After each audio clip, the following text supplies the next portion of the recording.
ಕೊಡಿ, ನಾವೊಂದು ಕಾಲೇಜ್ ಮಾಡ್ತೀವಿ, ನಾವೊಂದು ಸಂಸ್ಥೆ ಮಾಡ್ತೀವಿ ಅಂತ.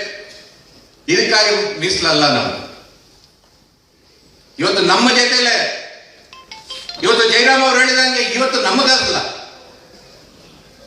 ಇವತ್ತು ಮಕ್ಕಳಿಗೆ, ಮುಂದಿನ ಪೀಳಿಗೆಗೆ ಇವತ್ತು ನಮಗೆ ಬೇಕಾಗಿದೆ. ಇವತ್ತು 2A ಇಲ್ಲ 3A ಮೀಸಲಾತಿ ನಾವು ಇವತ್ತು ಬೇಕು. ಮೀಸಲಾತಿಗೆ ನಾವು ಇವತ್ತು ಹೋಗಿ ಒಬ್ಬೊಬ್ಬ ಮುಖ್ಯಮಂತ್ರಿಗಳನ್ನ ನಾವು ಕೇಳ್ತಾ ಇದ್ದೀವಿ. ಬೇರೆ ಜನಾಂಗಗಳಿಗೆ ಯಾವುದೇ ಬೇಡಿಕೆ ಇಲ್ಲ, ನೇರವಾಗಿ ಅವರಿಗೆ ಮೀಸಲಾತಿಗಳನ್ನ ಕೊಡ್ತಾ ಇದ್ದಾರೆ. ಯಾಕೆ? ಅವರ ಜನಾಂಗದ ಶಕ್ತಿ, ಒಗ್ಗಟ್ಟು ಅವರಲ್ಲಿದೆ.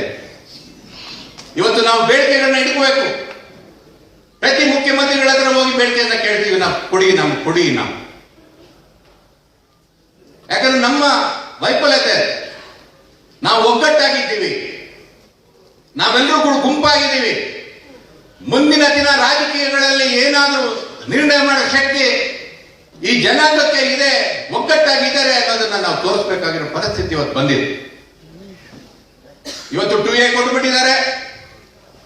2A ಇಂದ ನಮ್ಗೆಲ್ಲರೂ ಕೂಡ ಮೀಸಲಾತಿ ಸಿಕ್ಬಿಡ್ತು. ನಮ್ಮ ಮಕ್ಕಳೆಲ್ಲ ಡಾಕ್ಟರ್ಗಳಾಗ್ಬಿಡ್ತಾರೆ, ಇಂಜಿನಿಯರ್ಗಳಾಗ್ಬಿಡ್ತಾರೆ. ತಪ್ಪು. ಇವತ್ತು ಮೀಸಲಾತಿಯನ್ನ ಕೊಟ್ಟಿರೋದು ಕೇವಲ ಶಿಕ್ಷಣಕ್ಕಲ್ಲ, ನಿಜವಾದ ಮೀಸಲಾತಿಯನ್ನ ನಮಗೆ ಕೊಡಲೇಬೇಕಾಗಿದೆ. ಈ ಜನಾಂಗಕ್ಕೆ ಕೇವಲ ಶಿಕ್ಷಣಕ್ಕಾಗಿ ಅಂತ ಕೊಡ್ತಿರ್ಲಿಲ್ಲ, ಕೈ ಕಾಲ ಕೊಡ್ತಿರ್ಲಿಲ್ಲ, ಇಡೀ ದೇಹಕ್ಕೆ ಕೊಡಬೇಕಾಗಿತ್ತು.